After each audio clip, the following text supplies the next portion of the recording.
My son forgot to hang up the phone. We had just finished a normal conversation, the kind we had almost every day. He asked how I was doing, if I had taken my medication, if I needed anything. I told him everything was fine, that he should not worry. He said goodbye with an "I love you, Mom" that filled my chest with warmth. I set the phone down on the kitchen table and turned around to pour myself a cup of tea. But the phone did not disconnect. The screen was still lit up. And then I heard his voice again. Only this time, he was not talking to me. He was talking to Jessica, my daughter-in-law. "Just wait until the bank approves the loan for $180,000 in my mom's name. Then we are going to take the money and run. We will keep it all." I stood paralyzed with the kettle in my hand. The world stopped. My heart stopped beating for a second that felt like an eternity. $180,000. In my name. Run away. Keep it all. But he did not know I was listening to every word. Jessica's voice responded with a laugh I had never heard before. A cold, calculating, cruel laugh. She asked how long until the bank gave the final approval. Liam told her 2 weeks, maybe 3. That everything was going perfectly. That I had signed the preliminary papers without asking a single question. That it was so easy to manipulate me it was laughable. My hands trembled. I almost dropped the kettle. I had to lean against the counter to keep from collapsing right there. Every word coming out of that phone was a death sentence for everything I had believed about my life, about my family, about my son. Jessica asked what they would do with me afterward. And Liam's answer shattered my soul into pieces, so small I thought I could never put them back together. "It does not matter. Once we have the money, we are gone. She stays here with the debt, with the mortgaged house, alone. By then we will be in another state, maybe another country." My daughter-in-law laughed again. She said it was about time, that she was tired of pretending she liked me, that she was sick of coming to visit, of listening to my stories, of pretending she cared about my boring, lonely old life. She said I had served my purpose, and now they could finally get rid of me. Liam agreed. He said he was also exhausted from acting like the devoted son, that it made him sick to have to hug me, that he was repulsed by kissing my cheek, that every time he told me "I love you," he wanted to vomit. I felt like I was drowning, like the air had turned solid and could not enter my lungs. I let myself fall into the nearest chair. Tears began to roll down my cheeks uncontrollably, silent, burning, loaded with a pain I had never experienced. My name is Margaret Sullivan. I am 64 years old. I have been a widow for 11 years, since I lost my husband in a construction accident that left me alone in this house that is too big for one person. Since then, Liam has been my only reason for living, my only son, the man in whom I deposited every hope, every dream, every drop of love left in my body. And now I was discovering that it had all been a lie. I kept listening because I could not move, because even though every word killed me a little more, I needed to know how deep the betrayal went.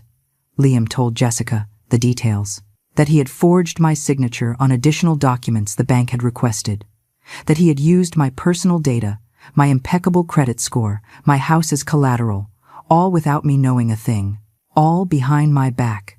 He said the home equity loan was already in the final approval stage, that he had lied to the bank, telling them the money was for urgent home renovations and for my medical expenses. That the idiots had believed it all because a 64-year-old lady with a good credit history never raises suspicions. Jessica asked if I suspected anything. Liam laughed. He said no. That I was too naive, too needy for affection. That the only thing I wanted was to feel loved, to feel important to someone, and that made me the perfect victim.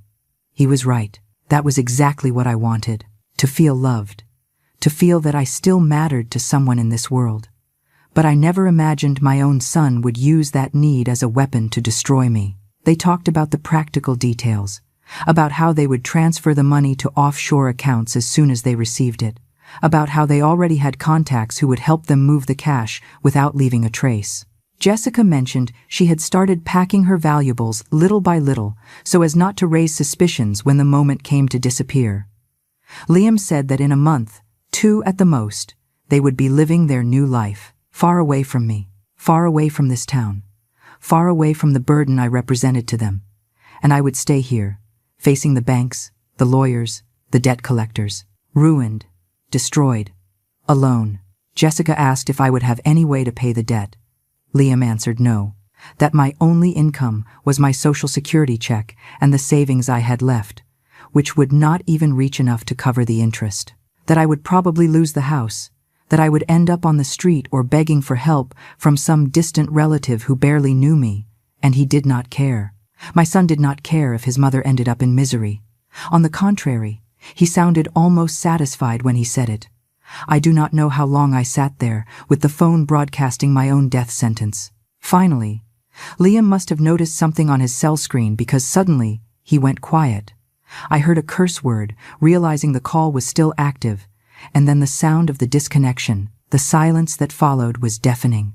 I stayed staring at that phone as if it were a cursed object, as if it had just transmitted a message from hell. My hands were shaking so much I had to interlace them on my lap to make them stop. The tears would not stop falling. I cried for the mother I had been, for the years I had given, for the sleepless nights when Liam was little and had a fever, for the 2 jobs I held down for years so he could go to a good prep school and university, for my husband's jewelry I sold to pay for his books, his clothes, his whims. I cried for the money I gave them when they got married, for the down payment on their first condo that came out of my savings, for the 8 months during the pandemic when I supported them while they were not working, 8 months where they lived off my pension and the little I had left, while I ate the bare minimum so they would lack nothing. I cried for every hug I had believed was real, for every I love you that I now knew was pure theater, for every visit I thought was because they missed me, when in reality they were just waiting for the perfect moment to deal the final blow. I felt like the stupidest woman on the planet. How did I not see it coming? How did I not notice something was wrong? How could I be so blind, so naive, so pathetically needy for love that I did not see the trap until I was completely inside it? I cried until I had no more tears left, until my body was exhausted and my throat burned. And then, in the middle of that terrible void, something else began to grow inside me. It was rage. Pure, cold, crystalline rage. It was not the kind of rage that makes you scream or break things. It was something deeper, more dangerous. It was the rage of a woman who had given everything and now discovered her generosity had been interpreted as weakness, that her love had been seen as stupidity, that her trust had been used as a tool for her own destruction. I wiped my tears. I took a deep breath, and in that moment, I made a decision that would change everything. I was not going to confront them. Not yet. I was not going to let them know I had discovered their plan, because if I did, they would find another way to hurt me. They would change strategy. They would become more careful. And they would probably end up achieving their goal anyway. No, I had to be smarter than them. I had to think. I had to plan. I had to become something I had never been before. I had to become their worst nightmare. That night I could not sleep. I stayed in bed, staring at the ceiling, reliving every moment of the last few years. Every memory I had treasured as something precious was now tinged with a different light, a dark light that showed me the truth I had been denying myself to see. Liam was born when I was 26. It was a difficult pregnancy. I was on bed rest the last 4 months because the doctor feared I would lose him. My husband worked 12 hours a day so I could stay home and take care of myself. When Liam was finally born, I thought he was the most beautiful gift life could give me. I raised him with all the love in the world. When he was 5, his father died in a workplace accident. A steel beam fell wrong at a construction site and crushed him. He died instantly. It left me alone with a small child, a house with a mortgage, and barely enough money to survive 2 months. I could have given up. Many people told me to give Liam to my sister Patty, who had a better financial situation, to do it for his own good. But I could not. He was my son, my reason to keep breathing after losing my husband. So I got 2 jobs. During the day, I worked as a secretary in an accounting firm. At night, I cleaned offices downtown. I slept 4 hours, sometimes 3. Liam stayed with a neighbor who charged me almost nothing because she felt sorry for my situation. I would get home at 2 in the morning, check that he was okay, sleep a little, and by 6, I was already up making him breakfast. That is how I lived for years. My body began to deteriorate. I developed back problems from carrying so much weight cleaning. My knees began to fail me. But it did not matter, because Liam grew up healthy, happy, with good grades in school, and that made it all worth it. When he turned 15, he wanted to go to a private prep school. His friends were going there, and he did not want to be left behind. The tuition was almost double what I earned in a month. I had to sell the few pieces of jewelry my husband had given me. A gold necklace he gave me on our anniversary, pearl earrings that belonged to my mother, a ring with a small emerald that was my most prized possession. I sold them all, and with that money, I paid for his first year at that school. Liam was so happy he hugged me and told me I was the best mother in the world, that when he grew up he would pay me back for everything, that he would buy me a bigger house, that he would take me on a trip, that I would never have to work so hard again. I believed him. I clung to those promises as if they were the only thing keeping me alive. He kept studying. He got into university, an expensive, prestigious university. I had to take out a loan to pay for his first semester, then another for the second. I worked double shifts for 4 years to keep him in school. I sold my husband's car that I had kept as a keepsake. I sold furniture. I sold everything that had any value. Liam graduated with honors. That day I cried with happiness. I thought finally all the sacrifice had been worth it, that my son would have a better future than mine, that he would never go through the hardships I had gone through. He got a good job, he made good money, but he never offered financial help. At first, I thought it was normal, that he needed to establish himself, save, build his own life. I kept working, paying off the debts I had acquired for his education, but I did not complain. He was my son. I had done it for love. Then he met Jessica. He introduced her to me at a family lunch. She was pretty, polite, nice. I liked her from the first moment. She told me she admired strong women like me very much, that her own mother had died when she was a teenager, and she had always wished for a maternal figure in her life. I opened my heart. I welcomed her like the daughter I never had. When they got engaged, Liam asked me for help with the down payment on the condo. He said that between the two of them, they could not scrape together enough. I took $15,000 out of my savings, almost everything I had left after years of work. I gave it to them without thinking twice. It was for my son's happiness, for his future, so he could form his own family in a decent home. They got married. I paid for part of the wedding. It was not a big wedding, but not small either. I spent another $8,000 I did not have. I had to borrow from my sister Patty. It took me 2 years to pay that money back. The first years of their marriage I visited them often. Jessica always welcomed me with a smile. She offered me coffee.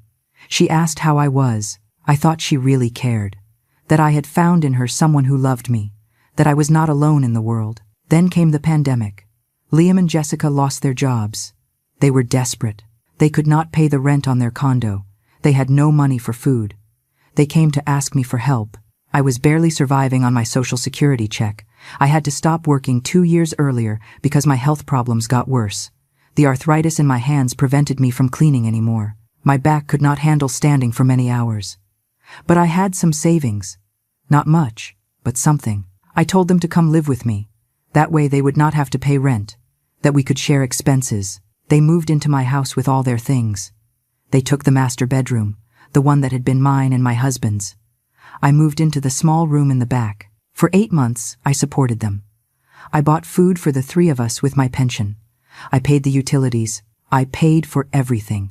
They did not work. They said they could not find anything. I tightened my belt. I ate less so they would not go without. I stopped buying my blood pressure medication because the money was not enough. Once I fainted in the kitchen from high blood pressure. Liam found me on the floor. He took me to the hospital. The doctor scolded me for not taking my meds. I told him I did not have the money. Liam was there, listening. He said nothing. He offered no help. He just took me back home and went on with his life as if nothing had happened. Finally, they found jobs. But they did not leave my house. They said they needed to save first, that in a few months they would leave. I believed them. 6 more months passed, then a year. They were still in my house. I was still paying most of the expenses because they said they needed to save their money for the future. When they finally left, I breathed a sigh of relief in a sense, not because I did not want them close, but because my finances were destroyed. I had spent all my savings. I had borrowed from friends. I was in debt up to my neck, but I told them nothing. I did not want them to feel bad. I did not want them to think they had been a burden to me, because despite everything, they were my family, my only son and the woman he had chosen, and I loved them. After they left, Liam kept visiting me, once or twice a week. Sometimes he brought Jessica, other times he came alone. He always asked how I was. He always hugged me. He always told me he loved me, and I clung to those visits as if they were the only thing keeping me with the will to live. Because deep down, in the deepest part of my being, I was afraid of being alone. I was afraid of being forgotten. I was afraid that one day I would stop mattering to anyone and turn into an invisible old woman who dies alone in her house without anyone noticing. Now, lying in my bed, staring at the ceiling in the dark, I understood that fear had turned me into easy prey. I had been so desperately needy for love, so pathetically anxious to feel important, that I did not see what was in front of me. I did not see that Liam only came when he needed something. I did not see that Jessica only smiled when it suited her. I did not see that every hug was calculated, that every word of affection was an investment for a future benefit. I had been blind, stupid, naive. But I would not be anymore. I got out of bed even though it was 4 a.m. I went to the kitchen and turned on the light. I took out an old notebook I used to write down recipes. I tore out the used pages and started writing. I wrote every detail I remembered from the conversation I had heard. Every word, every name, every figure. $180,000, loan in my name, forged documents, plan to flee. Then I wrote everything I had done for them, all the money I had given them, all the times I had helped them. I needed to see it clearly. I needed to understand the magnitude of what I was facing. When I finished, it was almost 6 a.m. I had filled 10 pages of sacrifices, of unrequited love, of betrayed trust. I hid the notebook in the deepest drawer of my dresser. No one would look there. Then I made myself a coffee and sat down to think. I had to act with intelligence. I could not let myself get carried away by emotion. I could not confront them yet. I needed a plan. I needed proof. I needed to be completely sure of every step I would take. Because this time, it was not just about me. It was about justice. It was about preventing them from destroying me. It was about making sure they paid for what they were about to do to me. And I would do whatever was necessary to achieve it. The following days were the hardest of my life. I had to become an actress. I had to pretend everything was fine, that I knew nothing, that I was still the naive and trusting mother they believed I was. Every time the phone rang, and it was Liam, I had to control my voice. I had to sound normal, loving, incapable of suspecting anything.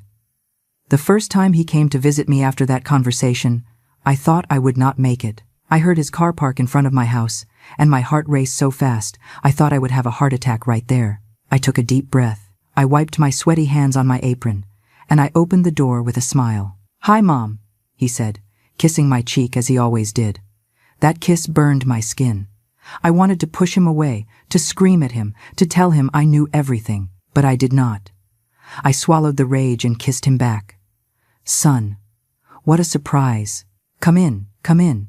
I was just making coffee. We went into the kitchen. He sat at the table, as he had done thousands of times before. I poured him coffee in his favorite mug, the one with a drawing of a boat I gave him when he was 10 and dreamed of being a sailor. I sat across from him and watched him while he drank. I saw him with new eyes. He was no longer my little boy. He was no longer the son I had created in my mind. He was a stranger, a man capable of betraying his own mother without the slightest remorse. And I had to pretend I did not know. We talked about trivial things, about the weather, about his job, about the neighbors. He acted perfectly. He smiled. He asked about my health. He looked relaxed, confident. I did the same. I smiled. I answered. I acted like the loving mother he expected me to be. But inside, my mind was working at full speed. I observed every gesture, every word, every look. I was looking for clues. I was looking to understand how someone could be so convincing while planning to destroy the one who gave him life. Before leaving, he hugged me. "I love you, Mom. Take care of yourself." I returned the hug. "I love you too, son." A lie. In that moment, I did not feel love. I felt disgust.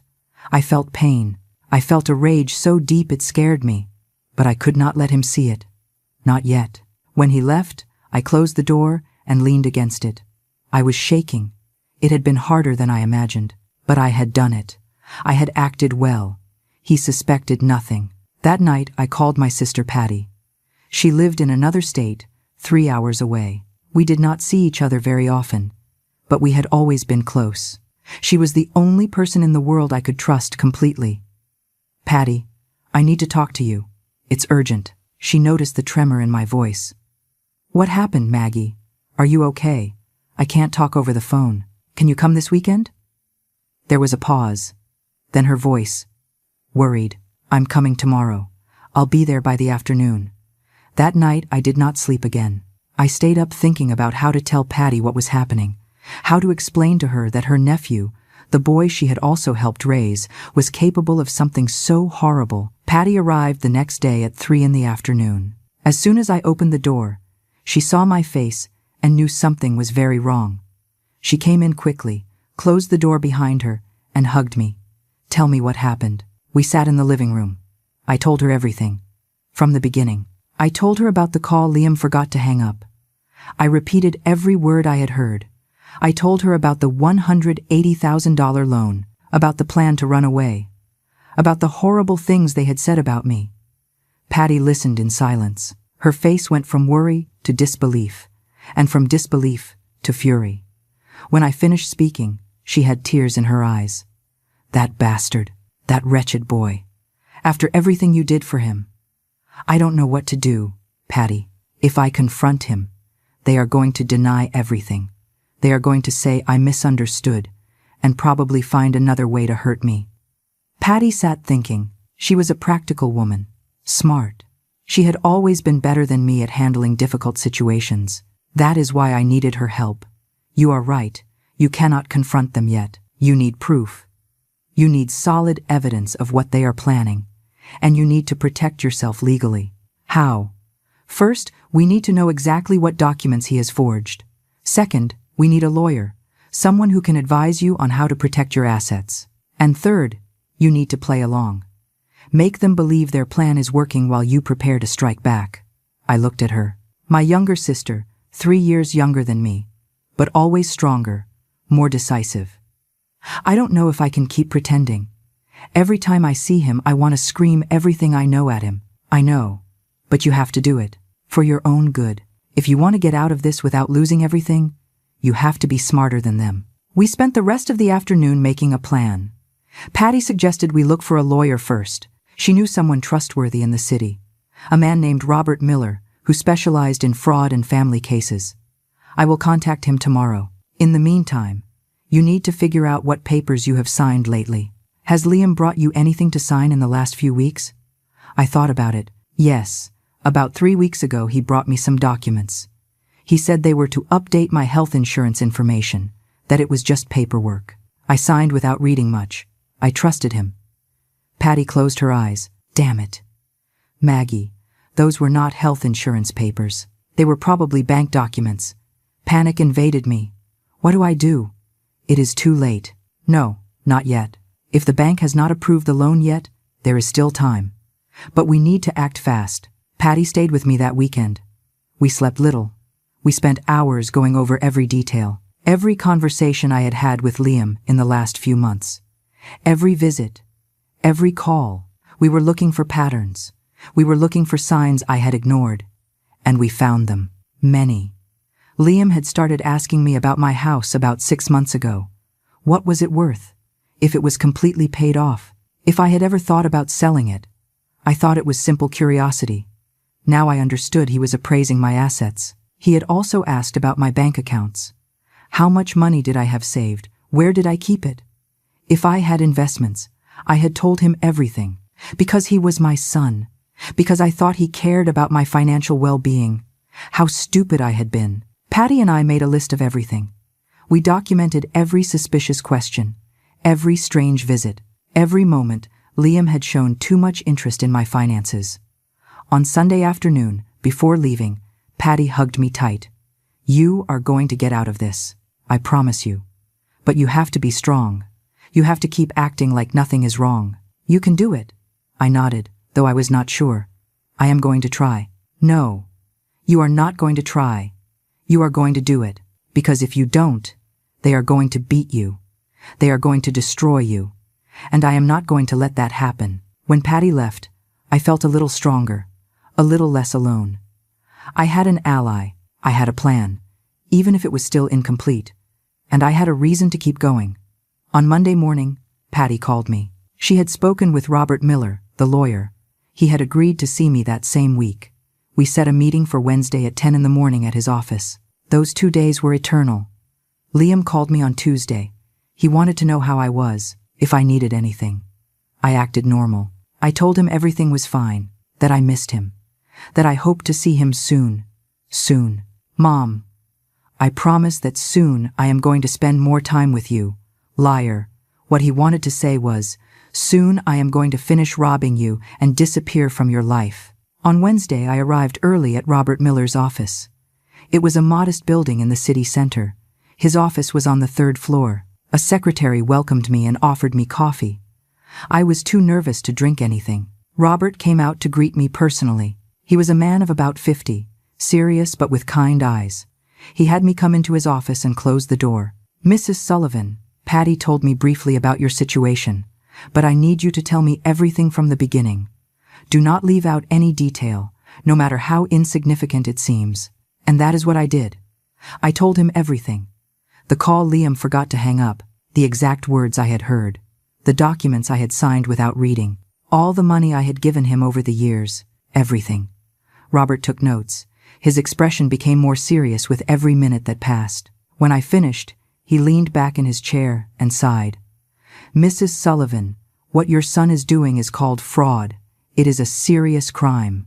If he manages to obtain that loan with forged documents, he could face criminal charges. But before getting to that, we need to protect you." "How?" "First, we are going to contact your bank. We are going to find out if there really is a loan application in your name. If there is, we are going to block it immediately. Second, we are going to review all the documents you signed. I need you to bring me everything you have. And third, we are going to prepare legal documents that protect your assets. An affidavit that you did not authorize any loan. A limited power of attorney so no one else can make transactions in your name." I felt an enormous relief. Finally, someone who knew what to do. Someone who could help me get out of this hell. And what happens to Liam? He is going to go to jail. Robert looked at me seriously. "That depends on you, Mrs. Sullivan. If we decide to proceed with criminal charges, yes, he could face time in prison. But I understand he is your son, and this is incredibly difficult for you. We can handle this in different ways. The important thing now is to protect you." I nodded. I did not know if I wanted Liam to go to jail. He was still my son, despite everything. But I did know that I was not going to let him destroy me. "Do what you have to do to protect me. We will decide what to do with him later." Robert nodded. "Good. We are going to start today. I am going to give you a letter for your bank. You are going to go there and ask directly if there is any loan application in your name. If there is, you are going to give them this letter and demand they freeze it immediately until this is investigated." He gave me the letter. My hands were trembling as I took it. This was real. I was really fighting back. I was really fighting for myself. I left Robert's office with a clear plan, with concrete steps to follow. And for the first time since I heard that terrible conversation, I felt something resembling hope. I was not going to be a victim. I was not going to let them destroy me. I was going to fight, and I would not rest until they paid for what they were doing to me. I left Robert's office with the letter in my purse and my heart beating so hard I could hear it in my ears. I had to go to the bank. I had to face the truth of what Liam had done. Part of me still hoped there was a mistake, that maybe I had misunderstood the conversation, that my son was not capable of something so terrible. But I knew I was fooling myself. The bank was a 10-minute walk away. I went slowly, trying to calm my nerves. I mentally practiced what I was going to say. I had to sound firm, secure. I could not let them see me as a confused old woman who did not understand her own finances. I entered the bank at 11:30 in the morning. There were few people. I went directly to the customer service desk. A young woman of about 30 welcomed me with a professional smile. "Good morning. How can I help you?" "Good morning. My name is Margaret Sullivan. I need information about my account and any recent activity associated with my name."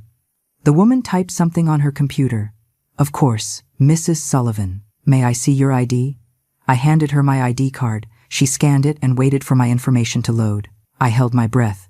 Her expression changed slightly. She frowned, looking at the screen. "Mrs. Sullivan, I see you have a mortgage loan application in process. Is that what you want information about?" My soul fell to the floor. It was true. Everything was true. Liam had really done it. "I did not apply for any loan," I said, trying to keep my voice steady. "I need to see all the information related to that application." The woman seemed confused. "But it says here you came in 3 weeks ago with your son, that you signed the initial documents. We even have your digitized signature." They tricked me. My son told me they were papers to update my health insurance. He never told me it was a loan. Here I have a letter from my lawyer. I handed her the letter Robert had given me. She read it quickly, and her expression became serious. "Mrs. Sullivan, this is very serious. I need to call the manager. Please, wait a moment." She got up and disappeared into an office in the back. I stayed seated, trying to control the shaking in my hands. Other customers entered and left. Life went on normally for everyone but me. 10 minutes later, a man of about 45 in a gray suit came out. He introduced himself as the manager, Stephen Grant. "Mrs. Sullivan, please accompany me to my office." I followed him to a private office. He closed the door and invited me to sit. His face was serious but not hostile. "Mrs. Sullivan, we have reviewed your account and the loan application. Indeed, there is an application for $180,000 using your house as collateral. The documents were presented 3 weeks ago by you and your son Liam Sullivan. You are telling me you did not authorize this loan?" "Exactly. My son made me sign papers telling me they were for something else. I trusted him. I did not read what I was signing. But now I know he is planning to keep that money and disappear, leaving me with the debt." Stephen rubbed his face wearily. "This complicates things a lot. The loan is in the final approval stage. In fact, it was scheduled to be disbursed next week." I felt the floor opening under my feet. "Next week? But you have to stop it. I do not want that loan. I cannot pay it. My only income is my Social Security." "I understand, Mrs. Sullivan, and we are going to freeze the application immediately while it is investigated. But I need you to understand this could become a legal case. If fraud is involved, we will have to report it to the authorities. My lawyer told me the same thing. Do what you have to do. I just need that loan not to be approved." Stephen nodded. "I'm going to mark this application as frozen right now. No one will be able to touch anything until it is resolved. I am also going to need you to sign some documents declaring that you did not knowingly authorize this loan." I signed everything he put in front of me. This time I read every word, every line. I would not make the mistake of trusting blindly again. When I left the bank an hour later, I felt exhausted but also relieved. The loan was blocked. Liam would not get that money, at least not that way. But I knew this was not over. When Liam found out the bank had frozen the application, he would know something was wrong. He would have to act more carefully than ever. I got home and called Robert to tell him what had happened. He seemed satisfied. "Excellent, Mrs. Sullivan. You took the first step. Now we need to gather more evidence. Do you have access to your son's computer? Or his phone?" "No, he never leaves them here when he comes." "Then we need to be creative. The next time he comes to visit, try to record the conversation if he says something compromising, or see if you can take photos of any document if he brings it." The idea of spying on my own son churned my stomach. But there was no turning back. That night I could not sleep again. I lay thinking about what would come. How would Liam react when the bank contacted him to tell him the application was frozen? Would he come to confront me? Would he suspect I knew something? The answer came 2 days later. Liam showed up at my house without warning. It was Friday afternoon. I was in the kitchen making dinner when I heard his car. My heart raced. He opened the door with his own keys. He walked in with a firm step. His face was tense, angry. "Mom, we need to talk." I wiped my hands on my apron and tried to look calm. "Sure. Son, what happened? You look upset." "The bank called me today. They say you went there and froze the loan application." "Why did you do that?" "So they were not going to pretend anymore." I was not going to pretend I knew nothing. I had to think fast. "Loan? Liam, I did not apply for any loan. You told me those papers were for health insurance." He clenched his jaw. "Mom, we talked about this. The loan was to make repairs on the house. For your future medical expenses. Don't you remember?" Liar. We had never talked about that. But I had to play along. "Liam, I do not remember talking about any loan. And I definitely do not remember authorizing $180,000. That is a huge amount. How am I going to pay that with my pension? That is why we were going to manage the money, Jessica and I, to make sure it was used well." "Manage my money? Without consulting me?" "Liam, that does not seem right to me." I saw the frustration on his face. He was losing patience. "Mom, you are confused. You probably forgot our conversation. You know, lately you have been a little forgetful." There it was. The attempt to make me look senile, to invalidate my word. "I am not confused, Liam. And I am not forgetful. I know exactly what I signed and what I did not sign, and I did not authorize that loan." He ran a hand through his hair. He was nervous, worried. His plan was falling apart. "Then call the bank and tell them it was a misunderstanding, that you do want the loan." "I am not going to do that." "Why not?" "Because I do not need that money, and I do not want to go into debt at my age." Liam looked at me with an expression I had never seen before. There was rage in his eyes, resentment, almost hate. "You know what? Mom, you have always been like this, always complicating things, always being difficult." "Difficult? I am the difficult one. Liam, I have given you everything I have, and I have never asked for anything in return." "Exactly. You never asked for anything because you have always wanted me to feel guilty, to feel I owe you something. Well, you know what? I am tired of carrying that guilt." His words hit me like slaps. But I could not let him see me weak. "No one asked you to carry anything. I just wanted you to be happy, to have a good life. Well, I have it, and I do not need you to keep treating me like a child who depends on you." He turned to leave. But before reaching the door, he stopped. "Think about it carefully, Mom. That loan was for your own good, to secure your future. If you do not accept it, I do not know how you are going to survive when you can no longer take care of yourself." It was a thinly veiled threat. He was telling me that if I did not cooperate, he would abandon me. "I will manage. I always have." He left, slamming the door. I heard his car start and speed away. I let myself fall into a chair. I was shaking from head to toe. It had been horrible. But it had also been revealing. Now Liam knew I was not going to cooperate, and that made him dangerous. I called Robert immediately. I told him what had happened. "It was to be expected," he said. "Now he is going to try something else. He may try to gain access to your accounts another way, or try to pressure you emotionally. You have to be prepared." What do I do? Keep acting normal as much as possible. Do not give him reasons to think you know about the full plan. Just stand firm that you do not want the loan, and document everything, every conversation, every interaction. That night I started a journal. I wrote everything that had happened since I heard that terrible conversation, every detail, every emotion, every confrontation, because I knew this was going to get worse before it got better, and I needed to be ready for whatever came. The next few days were deafeningly silent. Liam did not call. He did not come to visit. It was as if he had disappeared from my life, and that hurt more than I wanted to admit. Despite everything I knew, despite the betrayal, part of me still missed my son, or at least I missed the illusion of what I thought we had. Patty called me every day. She asked how I was, if I had heard from Liam, if I needed her to come stay with me. I told her I was fine, although it was not true.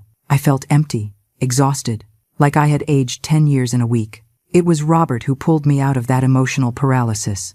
He called me Tuesday morning.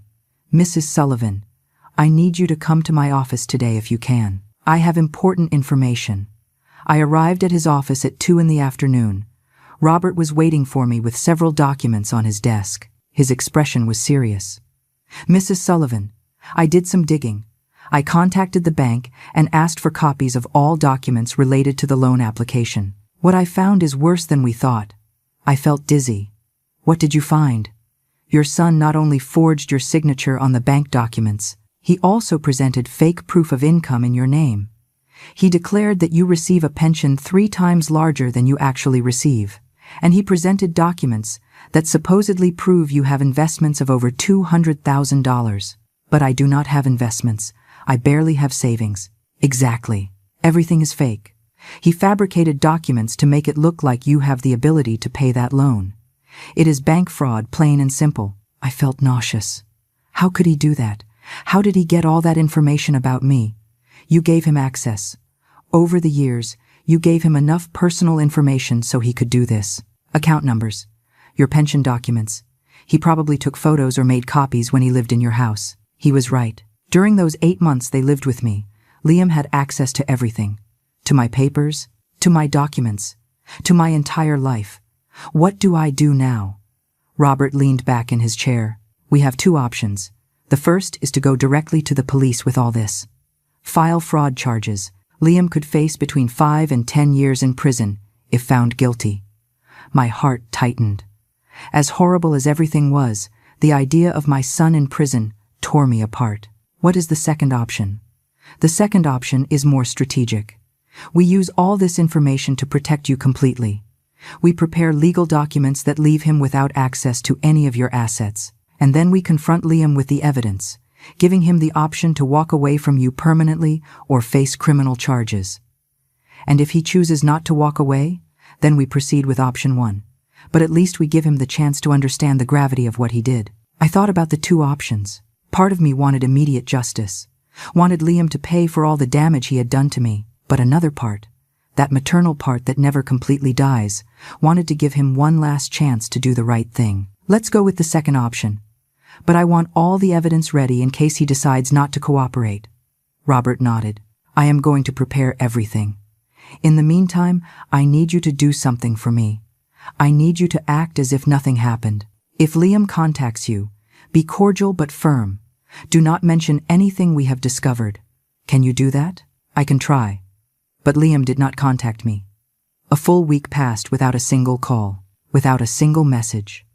It was as if he had decided to punish me with his silence for not cooperating with his plan. It was Jessica who finally broke the silence. She called me on a Friday afternoon. Her voice sounded sweet, worried. "The perfect daughter-in-law. Maggie, it's Jessica. How are you? Liam told me you had a misunderstanding about the loan." "Misunderstanding? What a convenient way to describe an attempted fraud." "Hello. Jessica, I am fine. Thanks for asking. Look, I know Liam got a little tense the last time you spoke, but it is just because he is worried about you. That loan really was to help you." Liar. She knew perfectly well what the real plan was. "I understand, Jessica. But I do not need that loan. I am fine financially." "Are you sure? Because Liam and I have been talking, and we think maybe you need more help than you admit. Maybe you should consider moving to a smaller place, selling this big house. We could help you with that." There it was, the next step in their plan. If they could not get the loan, they would try to get me to sell my house, and they probably expected to handle the sale money themselves. "This house is my home. Jessica, I do not plan to sell it." There was a pause. I could almost hear the wheels turning in her head, looking for another angle of attack. Sure. We just wanted you to know we are here for you. For whatever you need." "I know. Thanks." I hung up the phone feeling a mix of rage and satisfaction. They knew their plan had failed, and now they were desperate, looking for another way to access my money. I called Robert immediately to tell him about the conversation. He told me it was exactly what he expected. They are going to keep trying. They are going to try different tactics. Emotional manipulation, making you feel guilty, maybe even veiled threats. You have to stand firm. I will. That night, while I was in bed trying to sleep, I heard a noise outside. I got up and looked out the window. A car was parked in front of my house. I recognized Liam's car. My heart started beating faster. What was he doing there at 11 at night? Why didn't he knock on the door? I watched him for several minutes. He was sitting in the car, looking toward my house. The light from his phone illuminated his face. He was talking to someone, probably Jessica. After about 15 minutes, he started the car and left. He had not knocked. He had not tried to enter. He had just been there, watching. I felt violated, threatened. My own house no longer felt safe. The next day I told Robert what had happened. He suggested I install security cameras. Patty came that same weekend and helped me install a simple system. A camera at the front door and another in the back. If he shows up like that again, we will have evidence, Patty said. And he returned, 3 nights later. This time with Jessica. The two of them stayed in the car in front of my house for half an hour. The camera captured everything. Their faces, the license plate, the exact time. Robert reviewed the recordings. This is stalking. If it keeps happening, we can get a restraining order. But I did not want to get to that yet, because I had a better plan. Robert and I had been working on something more elaborate. Something that would not only protect me, but would also completely expose Liam and Jessica. The idea came from Patty. She suggested that instead of just defending ourselves, we should set a trap for them. Make them believe their plan could still work, but with a variation that suited them less. Robert developed the strategy. I would contact Liam and tell him I had reconsidered the loan thing, that maybe he was right that I needed help managing my finances. But instead of a bank loan, I wanted him to help me reorganize my investments. We are going to make him believe he has access to your money in a different way, Robert explained. But in reality, we are going to prepare documents that incriminate him even more. Every signature he puts down, every action he takes, is going to be additional evidence of his intent to defraud you. It was risky. It meant having to be close to Liam again, having to pretend I trusted him, but it was the best way to ensure he could never try something like this again. I called Liam on Monday morning. He seemed surprised to hear from me. Mom, I didn't expect your call. Liam, I need to talk to you. About the loan and about my finances in general. I could hear the interest in his voice. What is it? I have been thinking. Maybe you were right. Maybe I need help managing my money better. Could we meet? You, Jessica, and me. There was a pause. Then his voice, trying to sound casual but clearly excited. Of course, Mom. When works for you? How about this Saturday? You can come for lunch? I'll make your favorite dish. Perfect. We will be there. When I hung up, my hands were trembling. I had just invited into my house the 2 people who wanted to destroy me. But this time, I was prepared. Robert would come before to install a hidden recording device. We would record the entire conversation, every word, every proposal, every attempt at manipulation. Patty would be nearby, at a neighbor's house, ready to intervene if something went wrong. And I would have in my possession documents prepared by Robert that seemed to give Liam access to my finances, but actually gave him nothing. They would only compromise him more. Saturday arrived too quickly. I spent the morning cooking, trying to keep my hands busy so as not to think too much. Robert came early and placed the recording device inside a floral arrangement on the dining table. No one will notice it, he assured me. It will capture everything perfectly. At 1 o'clock sharp, the doorbell rang. Liam and Jessica had arrived. I took a deep breath, put on my best loving mother mask, and opened the door. Son, Jessica, so glad you came. Liam kissed my cheek. Jessica hugged me. All so normal, all so fake. It smells delicious. Mom, you made your famous chicken and rice, your favorite since you were a boy. We sat down to eat. The conversation was light at first. We talked about the weather, about their jobs, about nothing important, but I could feel the tension, the anticipation. They were waiting for me to bring up the topic of finances, and I did. After dessert, while we drank coffee, Liam, Jessica, I called you because I have been thinking a lot about my future, about my financial situation, and I think you are right. I need help. I saw how they looked at each other, a look of barely contained triumph. "We are here for whatever you need, Mom," Liam said. "I know, son. And that is why I want you to help me manage my money better, to advise me on investments, on how to make my pension stretch further." Jessica leaned forward. "We can help you with that, Maggie. In fact, we know people who can give you very good returns. I bet you do, probably themselves, before disappearing with everything. I would like that, but I need you to explain well how it would work, what papers I would have to sign, what access you would need to my accounts." And they began to talk, to explain their plan. And the recording device captured every word. Liam and Jessica talked for almost an hour.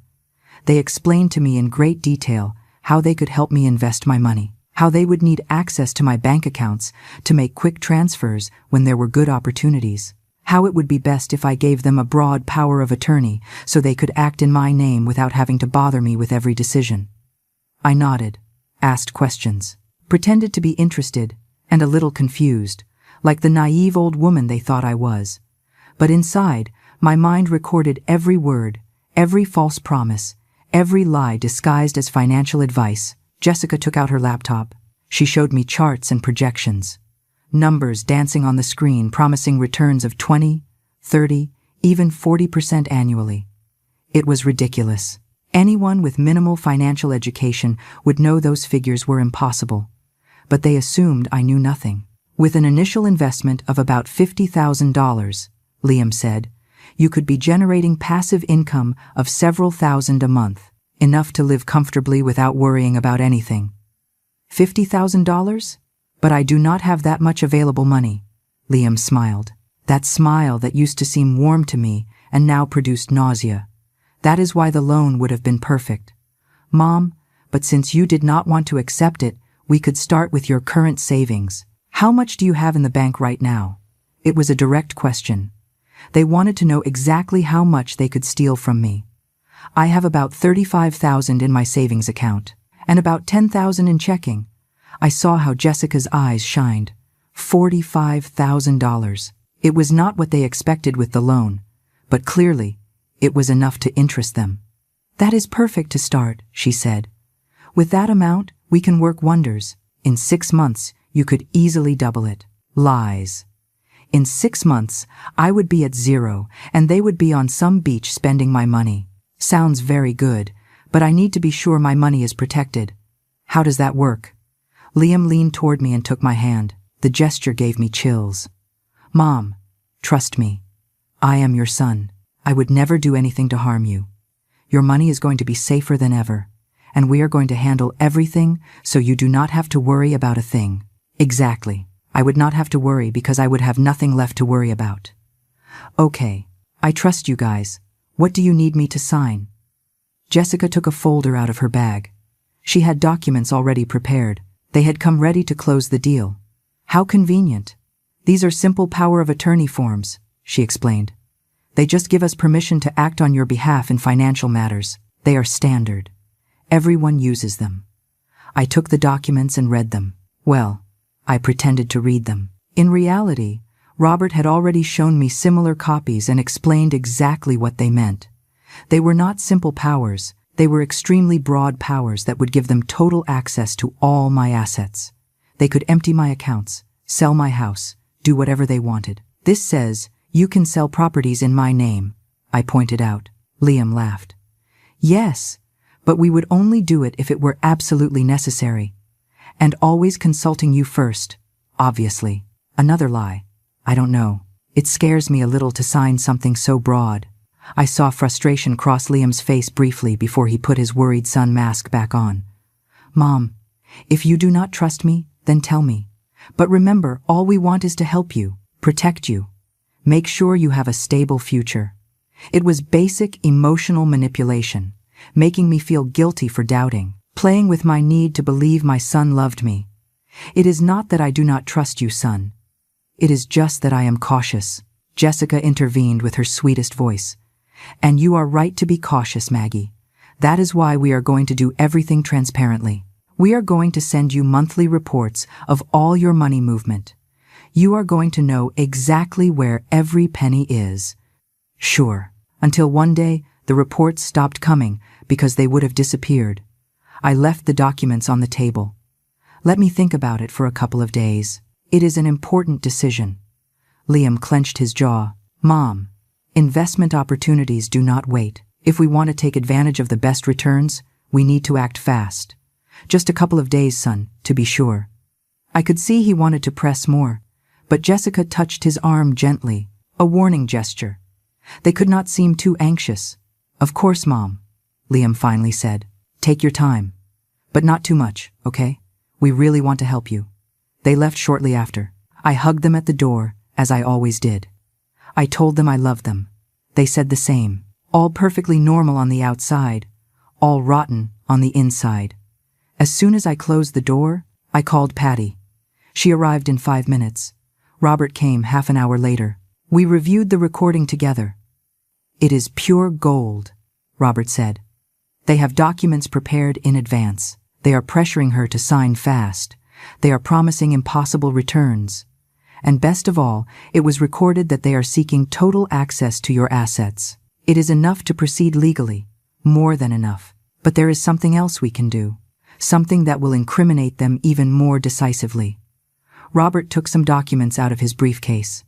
They were similar to the ones Liam and Jessica had brought, but with subtle differences. These are powers of attorney that I have prepared.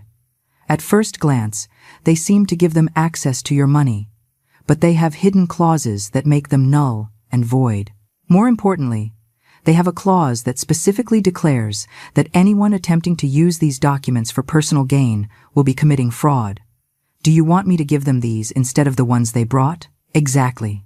You tell them you went to a trusted notary or lawyer to have the documents reviewed, that this lawyer made some adjustments to protect you better. You give them these documents to sign as witnesses. Once they sign, we will have irrefutable evidence of their intent. Patty smiled. It was the first time she had smiled in weeks. It is brilliant. They are going to sign their own sentence, but I have to get them to sign without suspecting, I said. That is why the documents look almost identical to the originals. Only a lawyer reading carefully would notice the differences. And I doubt they read carefully. They are too anxious to close the deal. We spent the rest of the afternoon planning every detail. I would call Liam the next day. I would tell him I had reconsidered and was ready to sign, that I had just made some small adjustments with a lawyer to feel safer, to come on Wednesday to finalize everything. Wednesday, 4 days away. 4 days to mentally prepare myself to see their faces again, to go back to pretending I did not know what they really were. I called Liam on Monday morning, as we had planned. He answered on the second ring. Mom, how are you? Good, son. Look, I thought a lot about what we talked about, and you are right. I need help managing my money better. I am ready to sign those documents. Silence. Then his voice, trying not to sound too excited. That is excellent. Mom, I am glad you made that decision. When do you want us to come? How about Wednesday? But before that, I want to tell you something. I took the documents to a trusted legal advisor, a man who knew your father, just to have him review them and explain everything well to me.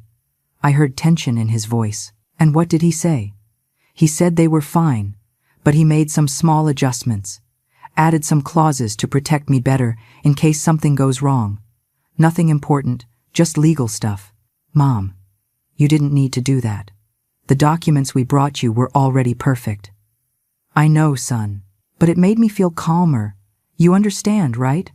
At my age, one gets a little paranoid. Another pause. Of course, Mom. I understand. Then on Wednesday you bring us those new documents and we review them. Perfect. I will see you at 1. I'll make something nice to eat. I hung up and stared at the phone. I had just set the trap. Now I just had to wait for them to fall into it. The following days were of constant anxiety. I slept little, ate less. Patty stayed with me to make sure I did not crumble. Robert reviewed and reviewed the documents, making sure everything was perfect. Wednesday dawned with a gray sky. Heavy clouds threatened rain. It seemed appropriate. I spent the morning cooking again. I needed to keep my hands busy. Robert arrived at 11. He placed another recording device. This one was more sophisticated. It had video as well as audio. It would be hidden on a bookshelf with a direct view of the dining table. "After today," Robert said, "we are going to have everything we need. Recordings, signed documents, complete evidence of criminal intent. We will be able to proceed however you decide." Patty was in the kitchen making coffee. She came over and hugged me. "You are going to be okay. This is going to be over soon. And then you can start to heal." But I was not sure I could heal. Some wounds are too deep. At 1 o'clock sharp, the doorbell rang. Liam and Jessica had arrived, punctual as always, so reliable when it came to robbing an old woman. I opened the door. Smiles, kisses, hugs, the usual theater. We ate first. No one mentioned the documents during the meal. We talked about nonsense, about their work, about a neighbor who had moved, about nothing important. After coffee, I took out the documents, the ones Robert had prepared. I placed them on the table. "Here they are. The lawyer made some changes, but said they are standard. Do you want to review them?" Liam took the documents. He glanced at them quickly, too quickly. He was not really reading. He was just verifying that they looked official. "They look good, Mom. Where do I sign?" "I need both of you to sign here as witnesses, and I sign here, giving you the power." Jessica also reviewed the documents superficially. Then she took a pen out of her purse. An expensive pen, probably bought with money they had gotten by deceiving someone else. They signed, both of them, without reading the clauses that incriminated them, without realizing they had just signed their own condemnation. I signed too, doing the full theater. "Ready," said Liam, smiling. "Now we are going to start working for you. You will see how well you are going to do." "Thank you, son. Thank you both. I feel calmer knowing you are going to take care of me." They left half an hour later, happy, triumphant, convinced they had won. But they had no idea what had really just happened. As soon as they left, Robert came out of the room where he had been waiting. His face showed a professional satisfaction I had rarely seen in him. "We have it all. Video, audio, signed documents. It is irrefutable evidence." I sat on the sofa, feeling the weight of what we had just done. And now what follows? Robert sat across from me and opened his briefcase. He took out more documents. Always more documents. Now we prepare the final counteroffensive. We are going to do several things simultaneously. First, tomorrow I am going to present all the evidence we have to the bank. They are going to permanently close any possibility of Liam gaining access to your accounts, and he is going to realize it, probably. But by that moment we will already be on the next step.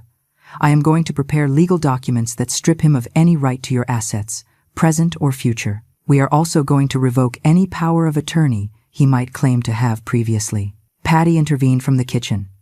"And when do we confront them?" Robert smiled. "Here comes the interesting part.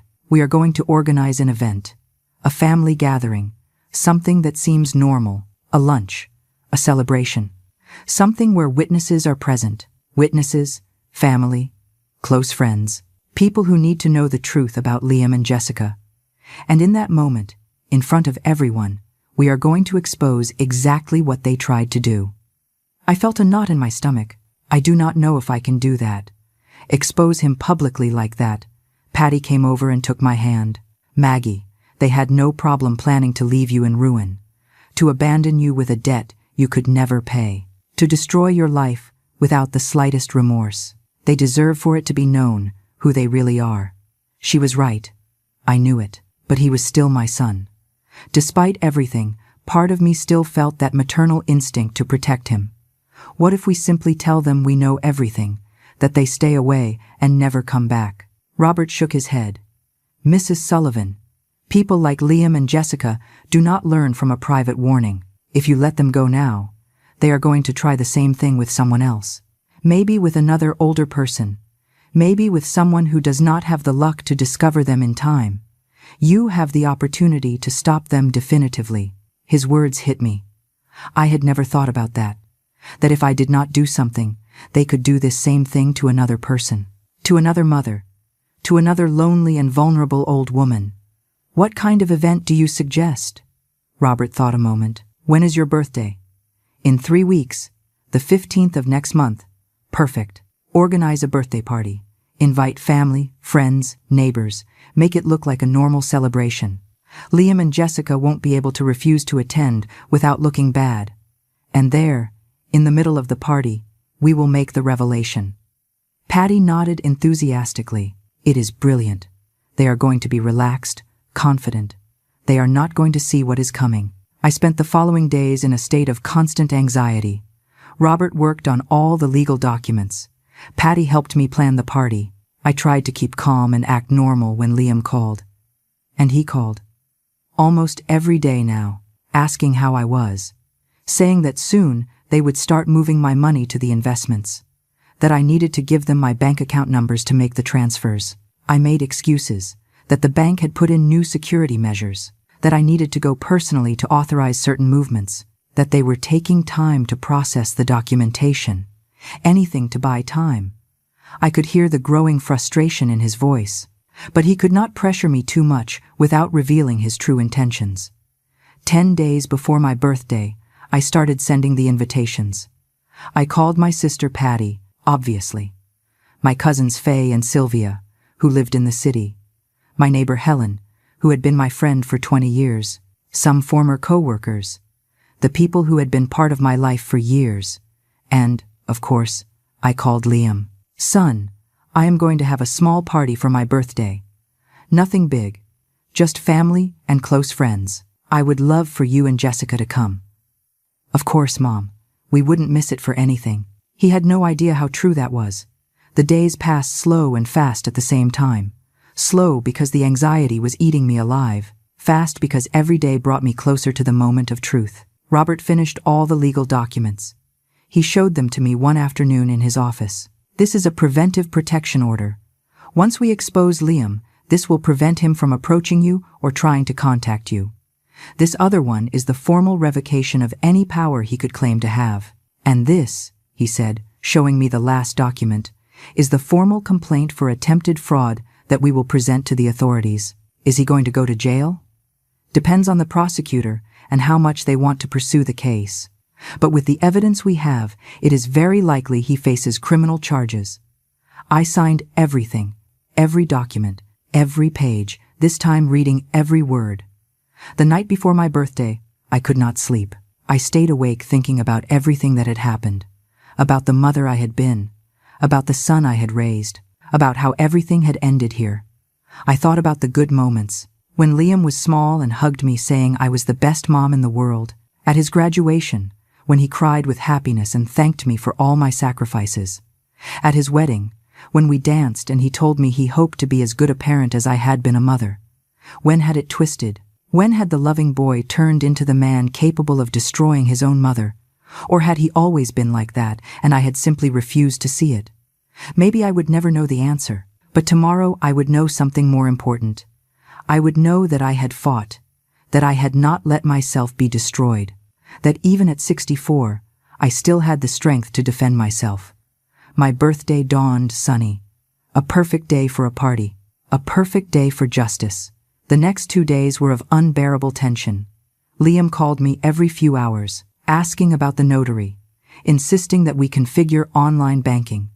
His tone became increasingly urgent, more desperate. I kept postponing, inventing excuses. I had a headache. I had a doctor's appointment. I was tired. Anything to buy time. On Sunday night, Patty arrived to stay with me. Robert would come Monday morning. It was time to prepare the final event, the definitive confrontation. "Are you ready for this?" Patty asked me while we drank tea in the kitchen. "I don't know. I thought so, but now that it is so close, I am not sure. You can back out if you want. We can go directly to the police without confronting them." I shook my head. "No. I need to do this. I need them to see my face when they discover I know everything, that I was never the fool they thought I was." Patty squeezed my hand. "Then we are going to do it right." Monday, Robert arrived with more documents. He had prepared a complete dossier with all the evidence, transcribed recordings, photographs of the forged documents, bank records, everything organized chronologically. "This is the moment," Robert said. "Today in the afternoon, your grandson has a birthday. You told me Liam and Jessica were going to come with him to celebrate here at your house. It was true. My grandson Mason was turning 7. Liam had called me 2 days before to confirm they would come at 5 in the afternoon. I had said yes, that I would make cake and something to eat. A normal family celebration, but it would not be normal. Are we going to do this in front of the child? I asked, worried. No, Mason is going to be here. But at the moment of the confrontation, Patty is going to take him to the garden. He does not have to witness anything. But Liam and Jessica need to see that even on a special day for their son, you are no longer going to tolerate their lies. I passed the afternoon preparing everything. I made Mason's favorite cake. I prepared snacks. I decorated the living room a little with balloons. Everything had to look like a normal celebration until the exact moment. Robert hid the evidence in a large envelope in my room. Patty checked that her car was ready to leave quickly with Mason when necessary. I dressed in my best clothes. If I was going to do this, I would do it with dignity.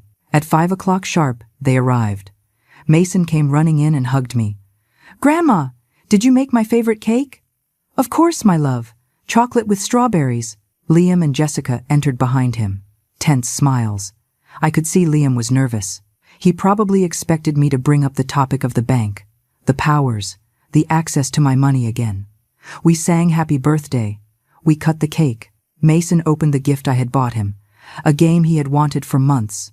Everything seemed perfect, a happy family celebrating. After the cake, Patty asked Mason if he wanted to see the new toys in the garden. He ran out excited. Patty looked at me before leaving. It was the signal. I stayed alone in the living room with Liam and Jessica. The atmosphere changed immediately. "Mom, we need to talk," Liam began. "The bank still hasn't processed the powers. A week has passed. Are you sure that lawyer exists?" I stood up without answering. I went to my room and took the envelope Robert had prepared. I returned to the living room and placed it on the coffee table. "Before we keep talking about banks and lawyers, there is something I need to show you." "What is that?" asked Jessica. "The truth." I opened the envelope and took out the first transcript. The one of the call Liam forgot to hang up. The one that had started all this. "This is a transcript of a conversation you had 5 weeks ago. A conversation I heard completely." I saw the color leave Liam's face. "Mom, I don't know what you are talking about. Let me refresh your memory." I began to read. "Wait just until the bank approves the loan for $180,000 in my mom's name. Then we are going to run and keep all the money." Silence. A silence so heavy I could feel it crushing the air in the room. Jessica tried to recover first. "Maggie, that is ridiculous. I don't know what you heard, but clearly you misunderstood." I took out more papers. "Did I also misunderstand this? The bank documents where you forged my signature. Or this, the fake income proofs you presented in my name. Or maybe this, the recordings of the 2 times you came to my house to convince me to give you total access to my money." Liam stood up. "Mom, this is a huge misunderstanding. Sit down." My voice came out firmer than I expected. "I haven't finished." I took out the photographs. The ones showing Liam and Jessica parked in front of my house at night, watching me, stalking me. "I also have this. You 2 coming to my house at midnight, watching me, planning your next move." Jessica started crying. Fake tears. "We didn't want to hurt you. We were just desperate. We have debts. We needed help. And robbing me was the solution? Leaving me in ruin? Abandoning me after taking everything I have?" Liam took a step toward me. "You have more than you need. This house is too big for you. That money was just sitting there. We needed it more. That money is mine. This house is mine. I worked all my life for it. And you have no right to anything.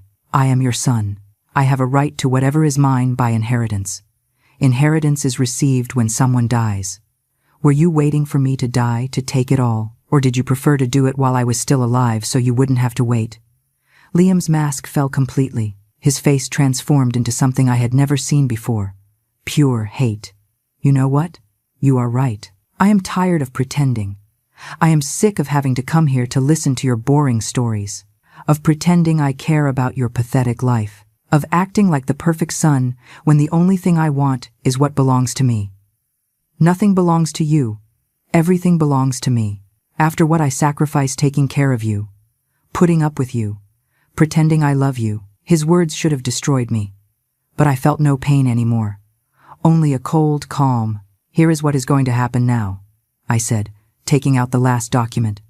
This is an agreement prepared by my lawyer. You are going to sign that you renounce any claim on my assets. You are going to stay away from my life permanently. And in exchange, I will not file criminal charges against you. Criminal charges? Jessica looked terrified. Bank fraud, document forgery, attempted theft, stalking. I have evidence of everything. My lawyer is ready to go to the police tomorrow if you don't sign this. Liam laughed, a bitter laugh, full of poison. You are not going to do anything. I am your son. You are not going to put me in jail. Test me. Liam looked at me with a mix of disbelief and fury. He still could not believe his mother, the naive old woman he thought to manipulate so easily, had beaten him at his own game. You wouldn't dare, he said, but his voice was trembling. I took the phone that was on the table. Robert is waiting for my call. One word from me, and this becomes an official criminal case. You decide. Jessica broke first. She let herself fall onto the sofa, crying for real this time. Sign.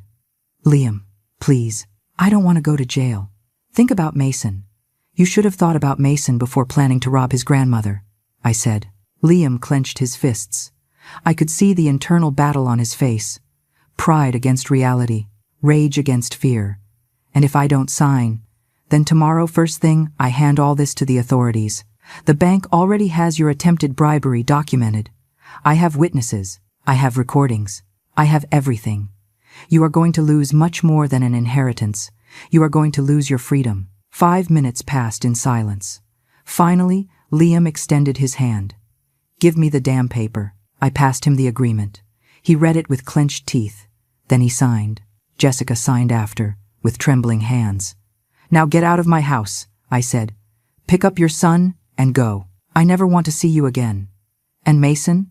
Asked Jessica. You won't see him either. That question hurt me. My grandson was innocent in all this, but I knew that if I maintained contact with him, Liam would use him as an excuse to get close again. When Mason is older, if he wants to look for me, I will be here. But you two never step foot in this house again. Liam stood up. He looked at me with a hatred that no longer scared me. This does not end here. Yes, it does. And if you try to contact me, if you try to come back, if you try anything, I go straight to the police. This agreement is only valid as long as you stay far away from me. They left without saying more. Patty came in with Mason from the garden. The boy asked why his mom and dad looked so angry. Patty told him adults sometimes had difficult conversations, but everything would be okay. They left. I heard the car drive away. And then, only then, did I allow myself to cry. Patty hugged me. It's over. It's done. It's done? I lost my son. I lost my grandson. You lost a man who never truly loved you, and you saved your life, your house, your dignity. Robert arrived half an hour later. He reviewed the signed agreement. This is legally binding. If they break it, we can proceed with charges immediately. Do you think they will try anything else? No, Liam is a coward.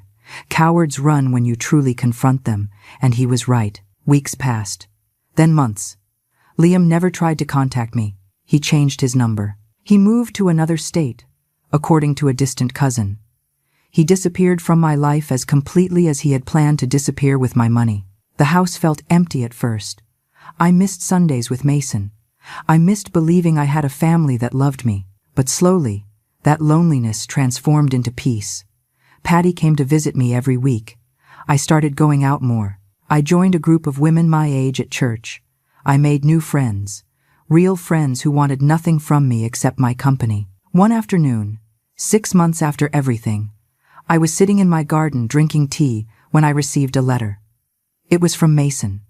He was 8 years old now. The letter said, in childish handwriting, that he missed me, that his dad had told him I was angry with them, but that he loved me and hoped to see me someday.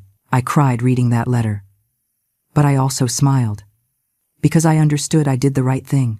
I protected my life, my assets, my dignity, and someday, when Mason was big enough to understand, I could tell him the truth. My name is Margaret Sullivan. I am 64 years old. I was betrayed by my own son. but I did not allow him to destroy me.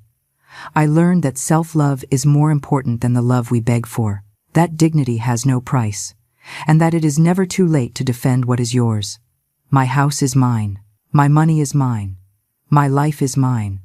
And finally, after so many years, I am free.